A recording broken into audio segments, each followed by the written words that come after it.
Welcome to Revisiting the Vault, a podcast where we're looking at the history of art, animation, music, and just about everything else through a Disney lens. We're back from intermission for the second half of our discussion of Fantasia from 1940.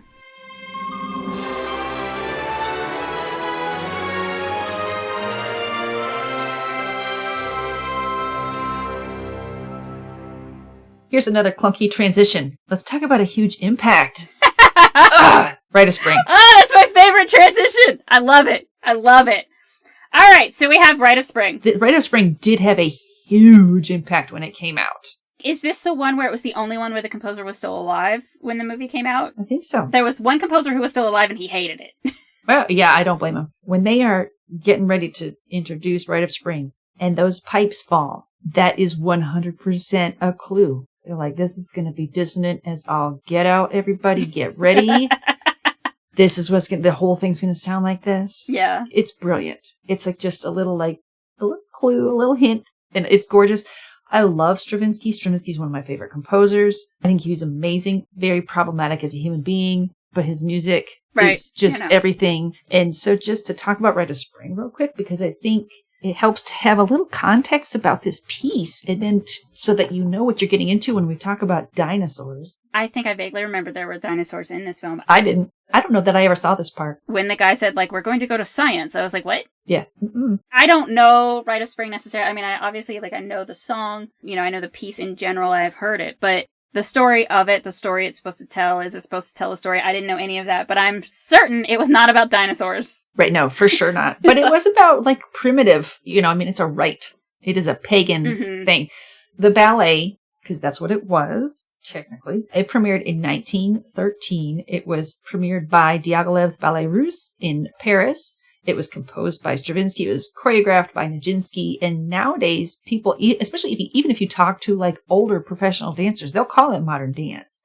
But back then, it was a ballet because modern dance, as we know it, it was fledgling. Right. Isadora Duncan, they were doing new dance moves. They were doing they weren't wearing corsets and tutus. They weren't on their toes. But they didn't call it modern dance. If you had a dance production, it was still a ballet, even in the way it was conceived. And you had to have a ballet company do Rite of Spring. And can you imagine those poor dancers were like, what the hell are we doing? So there are reports. And I remember being in music school and they're like, oh my God, there were riots at the theater from the opening lines. And because the opening lines, it's this dissonant bassoon solo. It's like, what the hell is this? People were not ready for this. Those descriptions of there being riots didn't actually come out until 1924. And the premiere happened in 1913. And I know things moved slower back then, but not that slow. That feels like somebody was about to produce it again and wanted people to show up. That, or they were just talking about its impact. Because the thing is, okay, yeah, maybe there weren't really actual riots. Maybe nobody was throwing things at the pit orchestra. I don't know. But it had to be so shocking and upsetting to be sitting there expecting a ballet and to get the Rite of Spring. It was such a kick in the teeth. And I mean that in a good way. I love this music. Connecting it to modern dance actually makes me love it so much more because modern dance is actually, as much as I talk about going to the ballet, I loved modern dance way more. Yes. They did the modern dance productions in the spring. There was a ballet in the winter and a modern dance in the spring. And the modern dance was my favorite. So now I'm I want to go look this up. This sounds amazing. It's 100% up my alley. So I saw parts of, I've never seen it live, the ballet. I've seen the music performed, but I saw parts of it and they kind of tried to bring it back. It was the Joffrey Ballet, went back and tried to recreate it, basically. It's just when you look at it, the way these dancers are moving, these ballet dancers have to have been I don't bend like that. I put my knee by my ear all the time, but don't ask me to do... You've been having me practice precise forms for 20 years. Don't ask me to do this with my elbow. Stop it. Yeah. God, this is one of my favorite pieces of music. And so, with that being said, I'm so pissed about the color palette they chose. Yeah. There are things that I liked about this. Yeah. And things that I really didn't. First of all, when the guy said we're doing science and we're talking about how life evolved, and I just went, what? I know. It's what? What? This was 1940. And so what are you going to do about evolution? And then there's scientists believe that life began as tiny one-celled organisms. And I'm just what? Yes. Could you imagine? Oh, man. If they tried to do anything like this now, it would be the end of the world. And I don't remember anybody ever talking about the fact that the story of evolution is right there in Fantasia. Yes. And honestly, decent. Yeah. They got a lot wrong with the dinosaurs, but like the big concept. They got quite a bit wrong towards the end. But the bigger concept, they were I was just listening to an episode of Radiolab mm-hmm. where they were talking about different things about the theory of how life evolved and life in chaos and things like that. Right. And they were talking to this guy, and they said, everybody has this picture that, like, there was the primordial soup, and there was, like, a bolt of lightning or something, and that's what made the amino acids create the first one-celled organisms or whatever, and then eventually blah, blah, blah. And so they were talking to this guy who was saying that it actually doesn't look like that was totally feasible. Right. And he believes that life began in hydrothermal vents in the ocean. Mm-hmm. And he explained why that made more sense. And, I'm listening to it, and I'm like, yeah, that actually does make more sense. But the way that they presented it in this episode, I thought that they were saying it like this was a new idea. Right. And then I'm watching... You're like, well, goddamn! Animated movie from 1940, and I'm like, are they going to freaking hydrothermal vents right now? Yes. They are. I mean, high five, guys. Like, I really would love to sit down with, like, a scientist and be like, what did they get wrong, and what did they get right, mm-hmm. and what did they know and not know, or know that they know, like, what were the known unknowns? I mean, I do have to, like, take a second to call out the very, very first shots with the cosmos, because... this is where they're doing some really fascinating stuff where they're moving the different planes of the animation at different speeds. Mm-hmm. And it was awesome looking. I am a sucker for a space scene. This is just gorgeous. It's great. And then they're going down into the vent and they're just showing this evolution. I'm there for it. I'm with it. Okay. And they're skipping some parts. They skip a few thousand years every once in a while. They'll be like, here's some steam. And now we're a few thousand years later. It's no big. Don't worry about it. Nothing really happened. It's fine. Yeah. No big deal. You have your fish climb out of the ocean. And then they skip to fully formed dinosaurs. Isn't that how it happened? Yeah, exactly. Suddenly there were dinosaurs. And then this is the part where I started naming all of the dinosaurs that I could name. Right. They popped up. The thing is, yeah, they got a lot wrong with those transactions, mm-hmm. but I really like them all the same as an artistic thing because you just kind of see it and like one thing doesn't really melt into another. That has to have been cool to do. These transitions in this one are showing what the transitions in Nutcracker could have been and weren't. Exactly. Honestly, one of my beefs with this whole movie is like some things they're like, okay, we're throwing all of our money at the colors, making this part pretty. And in this one, they were like, it costs a lot to hire somebody to play Rite of Spring. That E-flat clarinet solo is a bitch. And so they're like, yeah. But then they're like, no. It's not the color palette in this one. We're going to put all of our money in these transitions. They didn't know what they didn't know. They just went for it and they did these transitions. And probably, I'm guessing there weren't a lot of scientists and especially not like evolutionary biologists on the animation team. I'm guessing they consulted some. The fact they got any of that right, I'm fine. I'll take it. Yeah, I mean, there was a little bit of pacing that I thought was off. I thought that they spent an extraordinarily long time on the lava, but that could have been the music. The lava was gorgeous. Yes, I thought it was gorgeous, but also the next movie I can think of right off the top of my head that has a bunch of lava in it is Moana. And man, the lava in Fantasia is great. No complaints. But then you look at Moana and you're like, oh shit. Right. Look what they can do now. Like, look what they've learned. Yes, if you could take somebody and be like, look at this lava, okay? And then jump forward 80 years. Look at Moana's lava, and you're like, holy crackers. Right. It is a world apart, and it just makes you appreciate all the care that they put into that kind of thing, and they were doing it then, because this lava's great. We've got the lava, we've got the fish, but I've just got to go ahead, the dinosaurs. Yep. So, I do not blame them for not having feathers on their dinosaurs. Sure. I'm not mad at it, because we didn't really know all that stuff about the feathers, except for, I want to say it's Archaeopteryx that they show with the feathers. They do show it, because that is one that we knew had feathers in the 1940s. Yeah, they were like, that's the one. They show some that, like, I was trying to decide if they were raptors or not, because they didn't have the claws, and I was, in my notes, I was like, why do I care about this so much? Because I was a dinosaur kid. I went through a phase. It was a hardcore phase. You know? Every kid goes through either a dinosaur or a horse phase, or both, and I did both. And dinosaur horses, it's fine. Exactly. I start naming off all these dinosaurs. You know, poor Gretchen having to... I was reading your notes, and I was like, wow, she's not kidding. She was a dino kid through and through. Was. But one of the things that I found really interesting to think about is I think it would be really fun to watch this section with a paleontologist, like a modern paleontologist, and find out how many of those dinosaurs we now know didn't actually exist because they were messing up the fossils. Because there's an argument about whether or not Triceratops existed. And it's not that they think that it didn't exist, it's that they think that the way that they had classified them was based on incorrect assumptions with putting together the fossils. Mm-hmm. And so that our understanding of a lot of these things have changed. Our understanding of, like, which ones, again, had feathers or things like that have changed a lot. So I would just love to know what we now know. But these dinosaurs, almost none of them were alive at anywhere near the same time. Right, yeah, they're just all mingling. Not even close. It is like, what is that show? It's a kid's show, Dinosaur Train, where they ride a train through different eras. I mean, specifically looking at first of all, this is another part where I hated the narrator because he said that dinosaurs were like horrors and that they were dumb. So, and I'm like, you take that back. They were not horrors. They were great. They were sentient beings. Triceratops was great. Sue the T-Rex has one of the best Twitter accounts there is. So, my dude. Knock it off. Don't be judgmental about these lizards. So at one point in my notes, I was like, if a T-Rex shows up, I'm going to be very upset. Next shot. Boom. A T-Rex shows up because we have these dinosaurs that the pterodactyl is astonishingly good. Yes. The way it's drawn. Again, probably not scientifically accurate anymore. Whatever. But it was at the time. The stuff that they were doing with these dinosaurs at this point are drawn meticulously well. Really beautiful. And then this T-Rex shows up and it's terrible. I thought so too. It's I was so like, bad. okay, why are his eyes glowing red? Because he's evil. Obviously. There's so many parts in this movie where like, this is gorgeous. There's so much depth of color. There's blah, blah, blah, blah, blah. And there's like a green blob that's a T-Rex. Yeah. I was like, come on. They cheaped out on it or something. And it's so weird that they did because the T-Rex Stegosaurus fight, which... Whew, that's something. Again, these dinosaurs did not exist at the same time. Well, but if they had... That fight... It's good. Wow. Yes. The choreography of it, the staging of it, the cinematography, the shot choices, the way that they did these things. I mean, you've got the Stegosaurus's tail, like, you know, going up and then falling down because it's dying.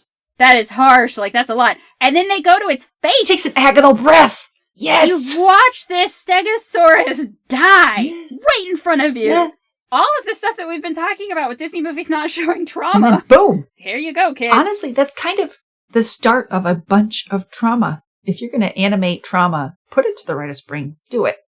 Just do it. I love it. Yeah. We discussed how they don't show character deaths. And then they're like, whatever, this dinosaur's going to die and you're going to watch. It's a dinosaur. It's different. Doesn't have feelings. Right before the T-Rex showed up, I started being like, is this the Land Before Time? Because all of the dinosaurs I was seeing were the dinosaurs from the Land Before Time. Apparently, it was a direct inspiration. Okay. Good to know. For the movie. But the Land Before Time obviously is very different because it has dialogue and everything. And because it is one of the long necks that gets killed by the T-Rex. Yeah. But very much where they're like, all of a sudden they're all struggling through this desert. They can't find the water. It's all of the exact same species as the Land Before Time. So it's like, this is just such a direct line. Story-wise, completely inaccurate scientifically, but... Whatever, it's fine. It's fine. And it does, starting with the Stegosaurus death, it gets super bleak, and then they have a very kind of like, that happens, and then it's like, blam. Great extinction. Yeah, you have some sort of match on X and transition, and then it's just like, yep, everything's bleak. Everybody's dying. Nothing has any water. I love the earthquake. They paired that with, there's a trumpet solo. It is notoriously tricky. It's on every, when you audition for an orchestra, there's a list of excerpts you got to be able to play. This is on it every time. You're like, can you play that little bit, that little lick in the Rite of Spring? Okay, you're hired. In the world of trumpet players, this is a thing. And it's a good use of that alongside that animation. This is a part where they were really deliberate and thoughtful, I think, about what they were doing, because like this earthquake is happening and then there's this mean, brassy trumpet part and it's just, it's good. It's just so good. Yeah. It's all great. All of this stuff is put to such good effect in this part. And it comes up later too. But specifically in this, it's just like, yes, sign me up. I'm here to hear this. Loved it. Loved it, loved it, loved it. It is a short science documentary, really. Yeah. For the time. Again, there's a lot of it that we know now. One of the things I love about science is that it changes. Right.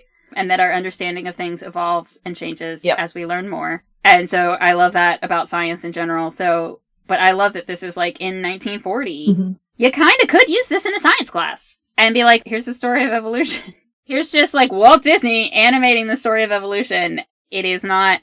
There are quite a few controversies about Fantasia. This is the least. I can't find anybody mentioning it. Yeah. Like, it's so strange. I mean, I'll leave this in before the racist mushrooms. Right? So. Exactly. Like, we could have taken out those racist mushrooms, and we'll get to it in a minute, because it is technically the next piece, but, like, they did actually make an edit. Yep, they did. They left an edit in that they made, I want to say, in the 1990s. Let's talk real quick about the color palette, because you actually, I see in your notes that you kind of call it a nice change. What I liked about it was that even now you have a lot of arguments about who animation is for. And people think that it's only for children. And I think that the style of art specifically in the Rite of Spring, and I agree with you that the color palette gets very muted.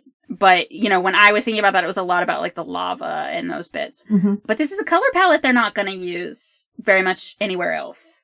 And so I love the fact that it is a more mature animation. Yes, I can get behind that. The same colors that we see today existed then, even if we weren't there to see them. For me, there's so many things where it's like many of these dinosaurs probably lived in some version of like a jungle, and it was all brown. Right. Like they have a jungle, but it's a very muted jungle. They could have really brightened that up and made them bolder colors. Yes. But yeah. Okay. Yeah, I agree. Intermission happened. Yeah, intermission, I guess because it's a 2-hour movie. They were probably like, these folks are going to need a break. Also, if you're going to a concert, more often than not, there's an intermission. Maybe if they were looking at this like a concert, these woodwind players got to rest their chops after Rite of Spring. There were several movies that had intermissions famously. I want to say Gone with the Wind did. Sound of Music has a couple, and I mean, because that movie's over 3 hours long, it needs one. Although I did find it interesting that I don't remember if Deems Taylor says how long the intermission is going to be. He says it's going to be 15 minutes. Yeah, it is not. No, thank God.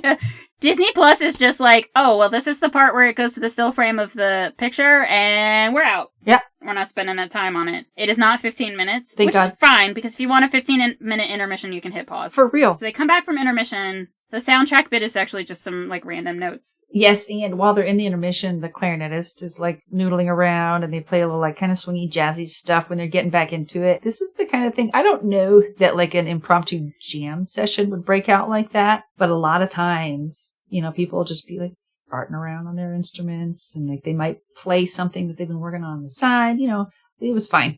I liked it fine. Yeah, it was a nice little touch. They come back with this thing where he, like, introduces the soundtrack as a character, which was a little weird. But the animation for that bit I love. Sure. Because, again, it was a visualizer, but it was great. Because I really love the fact, especially when they do the bass notes, it's actually, like, visually, the bars are getting lower on the screen and spreading out more Purple. and wiggling on the ends. Mm-hmm. And they're purple. They start wiggling on the ends to show that little bit of vibration. Yes. I love the way they chose to animate that because I thought it showed a real appreciation for the music itself. Yes. But that bit is short. Great as it is, it's very short. And then we move on. Beethoven 6. To the Pastoral Symphony. Mm-hmm. Up front, my first note, I refuse to use the word centaurettes. That is not a thing. I will not. I looked up what female centaurs are called, and I cannot remember, but it's definitely not this. It was definitely not centaurettes, but most people just usually say female centaurs. Yeah, fine. Or they just say centaurs, and we just assume that there are both men and women because they're a mythical creature anyway. Yep. So, centaurettes, ew. And then, again, this guy explains literally the whole thing. I was annoyed. Story. He goes through the whole thing. He tells you every single god and goddess who's going to show up. I'm just like, dude, I don't care. If I want to look up who the Greek goddess of night is after this, I will look her up. Right. And also it set me up for being like, we're going to have a Bacchanalia? Like, this is weird. Yes. I was like, why? But okay. Why put Bacchus in this at all? Other than the fact that adults are weird about those things. And he looks like he's in his underwear. Yeah, he's drawn very strangely. Yeah. But, so leaving him over on the side, since he'll show up in a little bit, but one of the things that I noted, and I see that you guys agreed, was the unicorns that first show up. Yep. The style and the way that these unicorns are drawn. My Little Pony. It's My Little Pony. It is one of the most influential ways. That way of drawing a unicorn has become a very standard way of drawing a unicorn. And the smaller Pegasi, too. Yes. The adult Pegasi were different, but the smaller Pegasi the same way. Like, it's 100% My Little Pony. Both the 80s and Friendship is Magic. You can see that lineage. Yep. And they're adorable, and I love them. There were parts of this, though, where I felt like, again, the animation, maybe it's because they had to do so much, and the animation really had to tell the story. But I felt like there were parts where the animation was really lazy. At the same time, things got a little shapeless. There was a little lack of depth. They were back to Snow White's nose situations where there's just kind of featureless, especially with the lady centaurs. We'll get to more of that. But so, yes, you're right. It is. You look at that and you go, oh, My Little Pony. Yeah. Boom. You look at the dinosaurs and you go, oh, Land Before Time. Boom. I get it. But at the same time, I was like, couldn't you do better than this? This was... I love the fact that the Pegasi are actually animated and act more like birds than horses. Yep. I thought that was very fun. I enjoyed that touch. As much as I would love to talk about those two black Pegasi, the adult and the baby, because I loved them. And when I was a kid, that was like my jam. Yes. Again, I went through horse phase as well. Oh my gosh, so pretty. But unless you have more to say about our gorgeous My Little Ponies. The centaurs. There's so many problems here. First of all, I had a moment where I was just like, oh, because I remember there being controversy multiple times about the fact that the female centaurs are topless. Yes, and have no nipples. So that was my first thought, was that like, oh, well, if they're topless through the whole section, then maybe they're going to have no nipples because they got in trouble for being like, oh, they're nude. They were like, oh, whatever. They're mythical creatures, so they don't have nipples, so it's just like, it's like having an animal. Yeah. But then they get out of the water, and because of the Hays Code, apparently, they put shirts on. Yep. The fact that you give them shirts later makes the nudity more explicit. Yes. And makes it weirder that it's not proper. I would like to point out that later on, the evil women in the Night on Bald Mountain section, there are nipples. Yeah. But they're demon women. I don't know what they are. So this part where they're all getting ready is where the edits happened. There were 3 main edits, but 2 of them are right here, which is where they used to have a servant centaur not okay. named Sunflower. Nope. Who, I don't know if you looked up any pictures. No, and I never saw this before, so. They had a servant centaur that is the most vaudeville caricature, blackface. It's bad. It's like one of the worst. I don't even know how to describe how bad it is. So it's one of those things that going into this, I was like, I don't know, because Disney Plus has done some editing and some not editing, depending on, because they have the content warnings and things. And in their content warnings, they say, we're not going to take it out. We're going to learn from it.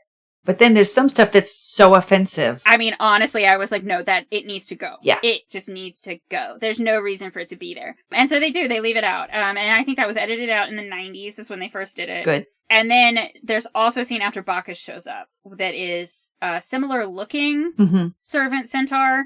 Not the same one, but looks similar. And she's also been removed. But they leave in the zebra centaurs that walk in with him. And I'm just like, whoa. Yeah. Whoa. They're not there for long. Because at this point, I was like, well, if they've taken out Sunflower, which is the name of the one, then what was the racial content warning for? And then the zebras show up, and I'm like, that's what they're for. Yeah. And the mushrooms. But yeah. And the mushrooms. Also, I want to note, those boy centaurs, I hated them. Oh, God.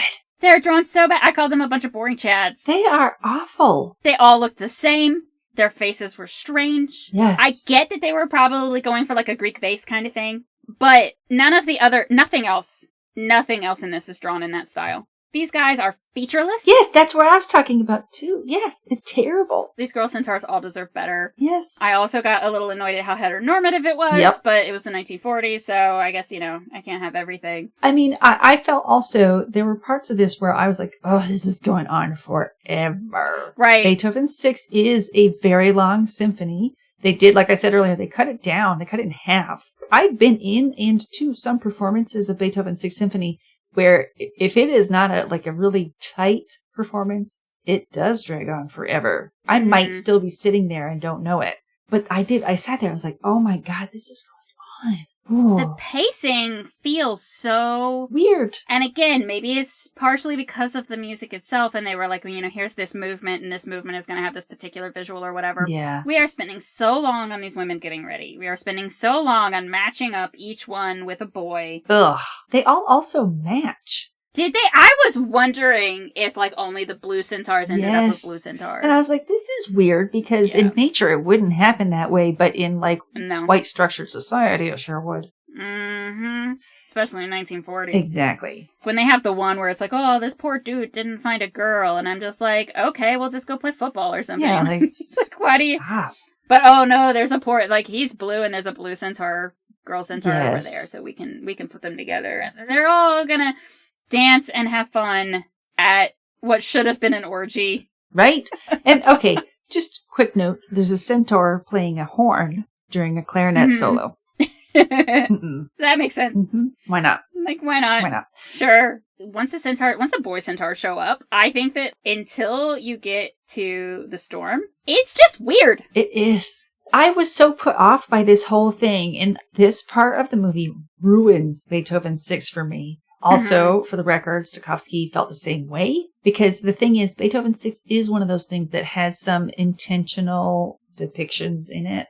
Or suggestions of things. And it for sure was not a bacchanal.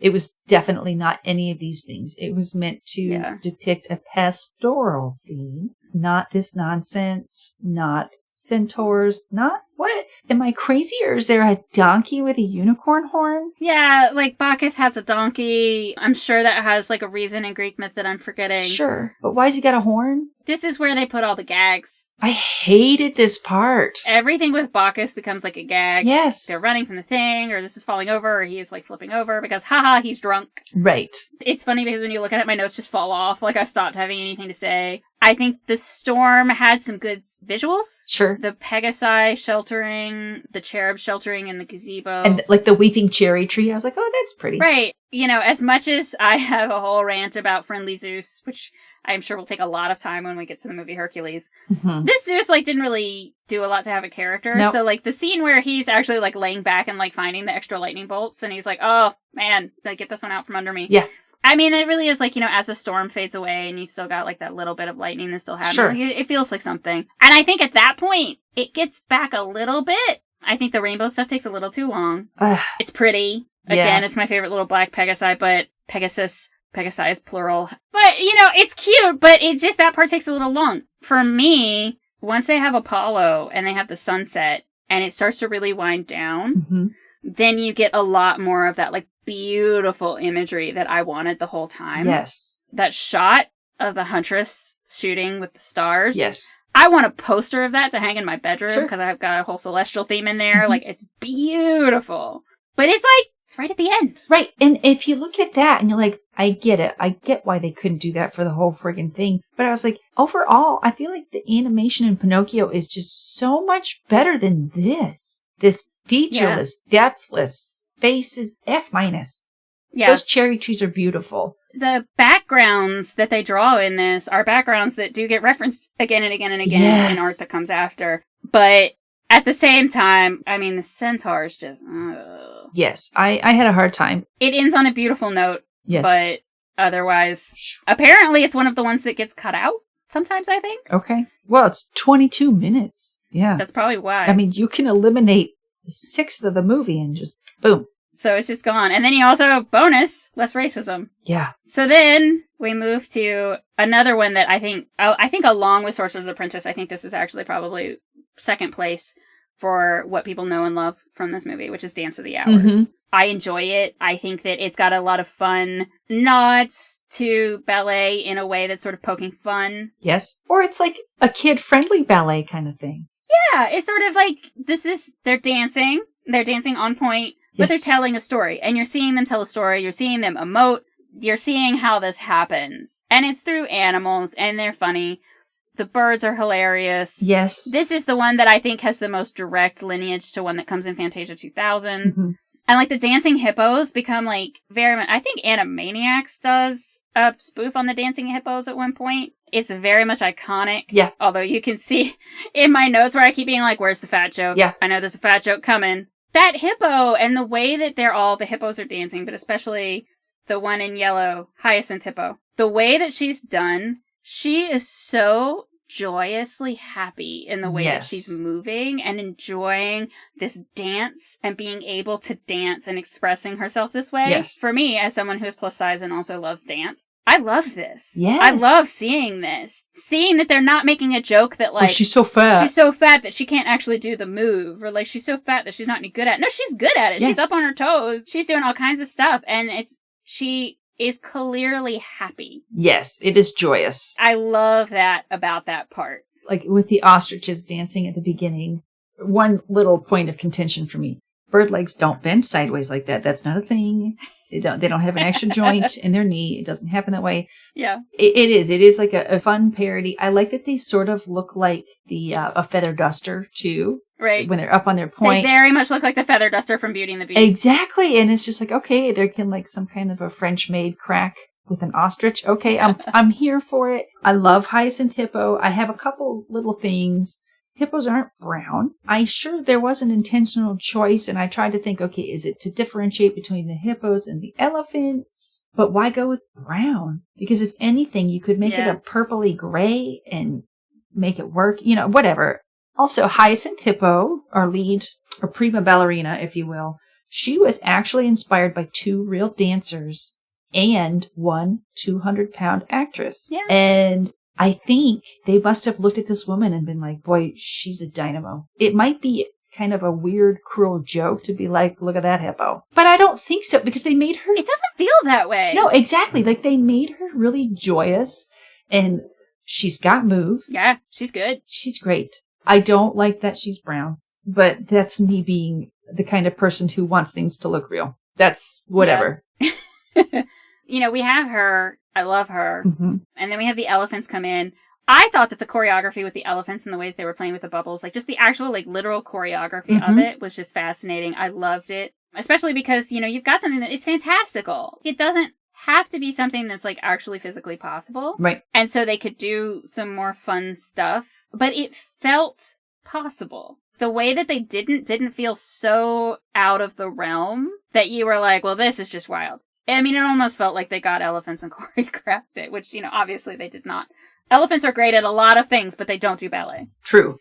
But again, you could picture elephants can be very playful. And so maybe they had on some safari or something, they saw elephants blowing bubbles and they're like, hey, I got an idea. Wouldn't it be cool if they were in a ballet? Great. I'm fine with all of this. I might be the one person on earth who really doesn't like Dance of the Hours. But whatever. I mean, this literally is my only experience of it. Yeah, I've heard it in other settings and stuff. It's just, I don't know. I just don't love it. Okay, whatever. It's fine. We have the crocodiles come in. Yep. It's musically, they fit really well. Mm-hmm. I really like it. I love when they sort of pop up on the edges, like kind of in shadow with their capes over their faces. It's just, again, indelible image. I had a moment where I was just very confused about our lead crocodile and whether or not he was in love with Hyacinth or wanted to eat her. Mm-hmm. Or both. Sometimes those two things travel together. Yeah, I mean, it could be. I am pretty sure that a hippo would kill the heck out of a crocodile, because hippos are actually very violent. Flatten it. I think that their part, that was where I said, oh, here's the fat joke, because she jumps and flattens him. But then he does lift her up. It is still a fat joke, but it's one where I was like, I'll kind of give you that one. A little bit. Also, if a hippo landed on a crocodile, it would flatten it. It would squash it. Like, the realist in me is like, okay, well, that would happen. There was a little bit of like, are we watching a Pepe Le Pew kind of thing? Yeah. Where like he's chasing her and she doesn't want him. Is it because she's like, he's going to eat me? Whatever. But it's cartoonish enough. They dance together. I think that the way that they do it really, like, especially for 1940, the sort of chase and response and then dance together thing, like pretty typical. Yeah. So I'm not mad at it. I really enjoy it, and I think that it actually is an example of them having a fat character who is considered attractive somehow. Yeah. The somehow is not me being, oh, fat women can't be attractive. It's me being like, I can't believe Disney did that. Yes, like somehow they managed to actually do something not terrible. Yeah, like somehow they actually managed to make something fun and have an actual role model in a way. All right. Yeah. Sure. And she's, in no part of it is there like a slightly skinnier, prettier hippo who does a better job. Right. She's the lead hippo. Yeah, she's it. She's the one in the yellow tutu. You're supposed to look at her. And she's the one who does all the impressive moves. Good on her. Yep, I like it. So then, we move from Dance of the Hours. We have our fun little, like, hippo romp. Yeah. And then we have Night on Bald Mountain. Straight to hell. The demon's name is Chernabog. Yep. I think that is an excellent name for a demon. It's one of my... I love it. It is. It's so good. Night on Bald Mountain, I feel... For one thing, it was something that they would show on the Disney Channel, like, around Halloween, as one of their, like, short things, so they would just pop it on there. It's definitely one of the things where people are just like, what is this doing in this movie that kids are going to see? For real. Yeah, it is literal nightmare fuel. Yep. But, again, you can see the ancestry. Chernabog comes out. Look! Gargoyles from Disney Afternoons in the 1990s. It's right there. You're seeing so many things in this that they go to later for character design. There's some stuff in here, like you mentioned something about Fire feels like maybe it's rotoscoped, but with better technique. Okay, they had more practice. I also love like little things like the smoke turns into dancing figures. Right. It starts out coming up as smoke, and then it's like a dancing lady, and then there are more male-looking silhouettes, and I'm just like, yes, this is just cool. There's so much in this where it really felt like they were allowed to just be weird, imaginative stuff. Yes. The ways that they draw the souls coming up from the graves. Yes. Just the way that it's animated, first of all, technique, everything, love it. If you start to look at, like, these little guys, there's a lot of creativity and weirdness in the individual little souls. There are animal skeletons getting sucked out. There's, like, a guy on a horse for some reason. And it's very much like you can see where Haunted Mansion, a lot of stuff from Haunted Mansion is going to come from the inspiration in this and the way this is done. It's so funny, all this creativity in order to have a hell demon party. Yep. With Night on Bald Mountain, other than Chernobog himself, it's very abstract. Yes. It's a lot of abstractions. I think that some of the demons, I believe that they probably, I mentioned Pain and Panic from Hercules. I think that some of that comes back in there, but it's very much actually abstract art in a way that none of the rest of this has really been. And I think that that's interesting. Chernobog's just like, hey, I've got these demons. They're dancing in my hand. They're having a good time. I'm going to chuck them literally into the flames of hell. Because whatever, I'm a demon. Exactly. I can. Sure. It's fine. Yep. It absolutely, I think that we're going to see very similar scenes to everything from Night on Bald Mountain in so many other things. Yes. As we go through this catalog. Anytime that they need to be scary, I would not be surprised if some of it was very similar to, I know Sean on his podcast did an episode on Darby O'Gill and the Little People, which is a movie that traumatized me as a child. Probably some similar stuff between the two, I would imagine. Probably so. It is interesting. But then, we're going through this, we've got our demon party, and then they have the Ave Maria starts? Yeah. Why not? Why not?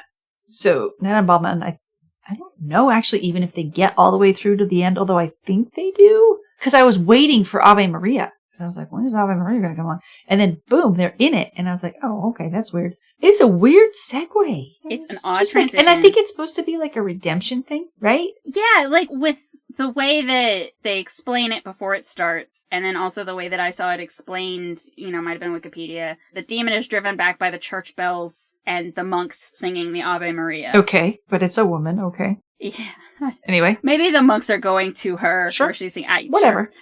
Those lights and the people walking are supposed to be a bunch of monks. I'm glad you told me, because that actually didn't come across. And funnily enough, Deems Taylor did not tell us that, but all right. See, there you go. So the one thing he skips. So we transitioned into that, and I'm sure it's just that they wanted to end on a hopeful note. Yes. That they wanted to end with something that is very, very familiar. And it's very beautiful and uplifting after that nightmare party. But it's like musically, historically, these two pieces have absolutely nothing to do with each other, right? No, none at all. It's like not even like same time period, no. I don't think. Like it's Schubert was pretty dead by the time Nightmare on Bald Mountain came along.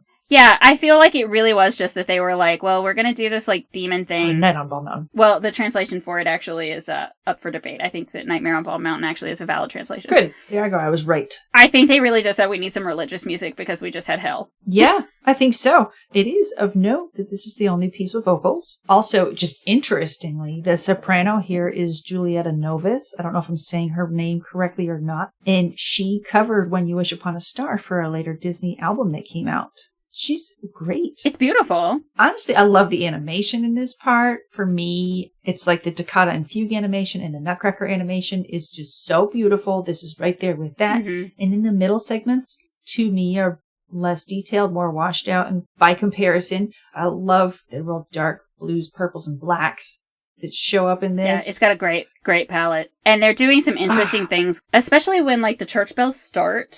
And so Chernobog, you see him switching while the church bells are ringing from being painted to sort of looking more hand-drawn. Yeah. Like a pencil sketch. And the way that they implement that change in art style as like a stylistic choice to tell a story, I love. Yeah. This piece, Night on Bald Mountain, like you probably could do a really good art history paper just on this. Right. When they move into the Ave Maria section, I believe their inspiration is probably medieval tapestries. Yes. Because it's reminding me a lot of The Last Unicorn, which I know is based almost entirely on medieval tapestries. But like, so those trees are very stylized in a very specific way that I like. But even the demons and the way that, like, the demons that are coming out of the graves looking like the white grease pencil and all, I mean, there's so much happening here for something that everybody just remembers as that weird one with the giant demon. Dinosaur Mountain, I think, is generally considered program music. So there is like a kind of a more definite story. And so I think it was a good choice that they chose that one as opposed to there's Berlioz' piece called Symphony Fantastique, which this one, it is more nightmarish. Symphony Fantastique has some dark stuff. There's like bones dancing and stuff like that. But this is Dinosaur Mountain is such a good piece to do all that with, and then to make the transition into Ave Maria, as clunky as I found it. Yeah. I don't know that I would have made a better choice. I'm sitting here thinking, like, obviously I want to end on a hopeful note. I think even if Night on Bald Mountain had come elsewhere in the movie, not necessarily at the end, I still think that section should need to end on a hopeful note. Yep. I think that's just narratively it needs to. Obviously your thought is I need some church music. Yep. I need some really, really beautiful, because they're picking these pieces. Again, it is a little bit of like Disney, just like this music, probably Walt Disney himself. But they're picking these pieces that people know, that are popular, or that are well known, or well respected. I mean, the Ave Maria fits that bill. This actually just occurred to me that Night on Bald Mountain animation really reminds me of the Snow White animation, but not in a negative way. Mm-hmm. It's just that it's like specifically the nightmare scenes where Snow White falls through the cave and she's in the forest and she's lost. Just that darkness. It's kind of not impressionistic as in like the art style of impressionism. It's fast. Yes. It feels like it was drawn fast. It's on the screen fast. Like yes. It's fast, but not like, I don't want to say the music is fast. The pacing isn't fast, but like it's a fast art style. Yep. And it works. Some of the stuff I liked the most about Snow White, which was relatively little, was that kind of stuff. Thinking about where we were talking about, like, you know, Snow White did good at being kid scary in a way that Pinocchio didn't. Night on Bald Mountain was something Disney would play on Disney Channel during Halloween. Right. At the same time as they had, like, the dancing skeleton, like, the goofy dancing skeleton bits and stuff from Silly Symphonies. It was nightmare fuel, but I loved it. Right. It was the kind of scary creepy where you're like, oh, this is super scary. This is like telling campfire stories or whatever. I think that a certain age of kid, it's going to be the kind of thing that they're like, oh, man, this feels like something I'm not supposed to be watching. I love it. Funnily enough, we were watching this last night right after our daughter went to bed, and this morning she got up and she was like, you guys were listening to some scary music last night. And it was Toccata and Fugue that got her, because that's right after she went to bed, you know. I was like, okay, you should have been asleep by then, but all right. And the thing is, I wondered if she would hear it, and I turned it down because I was like, oh, this is too loud. Yeah. As a movie, as a whole, do you think this holds up? I think it does. I think that there are things about it where you have to accept it for what it is. Because this is not a narrative movie where you sit down and you watch a story that starts at the beginning and ends at the end. It's uneven because it's episodic. Like you said, Pastoral Symphony. Check it out. I'm fine with little bits of it. I'm fine with seeing screenshots of it. It is too long. It's too uneven. There's parts of it I just really don't like. I just had this wonderful idea. Keep the Pegasi, but put them in the Rite of Spring just to mess with people's ideas of what evolution was. Keep that gorgeous artwork, punch up the terrible artwork of Rite of Spring, and take out all of Beethoven's 6. Just take those Pegasi and move them with their giant butts over, and done. Problem solved. You kill 2 birds with 1 stone. That's how we'll edit it. Boom. Perfect. Probably a piece of cake. I do think that kids were not going to get through 2 hours of it, for sure. I think watching it in the pieces is actually probably way better for younger kids. But that beginning, that Toccata and Fugue, I don't think there's a better way to start teaching kids music appreciation that I can think of. Right. I think it's a great way to start. It's a great intro. I think there's a lot of great stuff in here. Okay. So, Bach definitely didn't die in 1650. Side note, because Toccata and Fugue was written in between 1703 and 1707. So he for sure didn't write it after he died. He's not that you're good. welcome. He died in 1750. I knew it was one of the 50s. He was born in 1685. Okay. Yeah. Sorry, I had to put that in. I was like, I know there's something. I'm going to sound real dumb. In fact, if you can edit it to make me sound right where I say he died in 1750, that'd be awesome.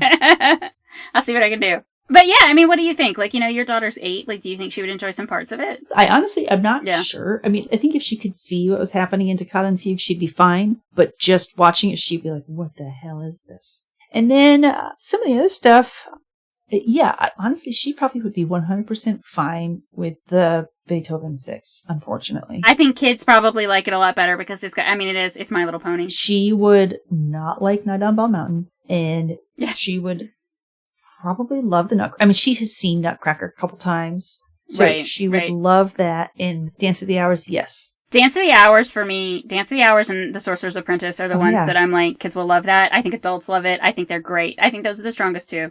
I think sitting and actually watching it as a 2-hour experience it's for grown-ups, and maybe not even all grown-ups. Obviously, if you've got a short attention span, this is not for you. If you don't like classical music, you're not going to like this. I don't know what's wrong with you, but you're definitely not going to like this. You know, we keep talking about how the animation style and the character design has come back and back and back, and like you can see it everywhere, but the idea of putting visuals to music, I doubt. Like, I mean, obviously, because silly symphonies already existed. Yeah. And that's the other thing. When people try to say that this was completely strange and out of nowhere, it wasn't out of nowhere. This was an evolution of what Disney was doing, what they were already doing. It was very interesting. Like I said at the top, I wish they had been able to keep doing them. I would have loved to have seen what they could have done and how it would have gone. Fell off of almost everybody's radar for a very, very, very long time. Yeah. Even in the reshowings, they were only showing an edited version. This 2-hour version, I want to say, came back in the 90s. The first VHS release was in like 1991. Right. And that was when they did remaster and basically put everything back except the most racist parts. Missed a couple, guys.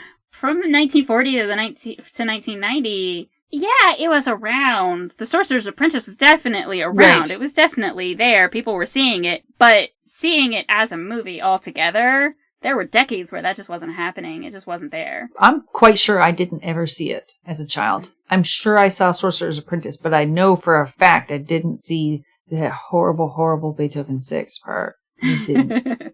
Yeah, I mean, I definitely watched it all the way through probably in the 90s. I would have been 11 when it came out on VHS, so I probably sat through it then, and I probably did not sit through the whole thing again, more than likely until this week.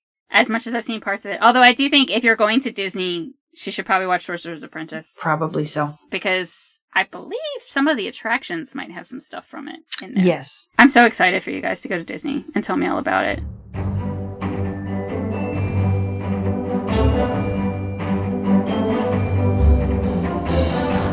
Revisiting the Vault is a 9-hour films production, and it's edited by Mary Ratliff. Our music is by Music Motion and Lynn Publishing. We are not affiliated with or authorized by the Walt Disney Company. You can find us on Twitter at Revisit the Vault, and you can find our website at revisitingthevault.com. If you want to support us, the best thing that you can do is to tell other people about the show and make sure you leave a review in whatever app you're using to listen. Don't forget to check out our Patreon. You can hear outtakes and deleted scenes from episodes, including me telling the story about this amazing stranger who unknowingly made my day on my trip to Disneyland a few years ago. You can find that on patreon.com/9hourfilms. In 2 weeks, we'll be running away to join the circus and talking about Dumbo from 1941. Make sure you subscribe in your podcast app so that you don't miss it. See you then.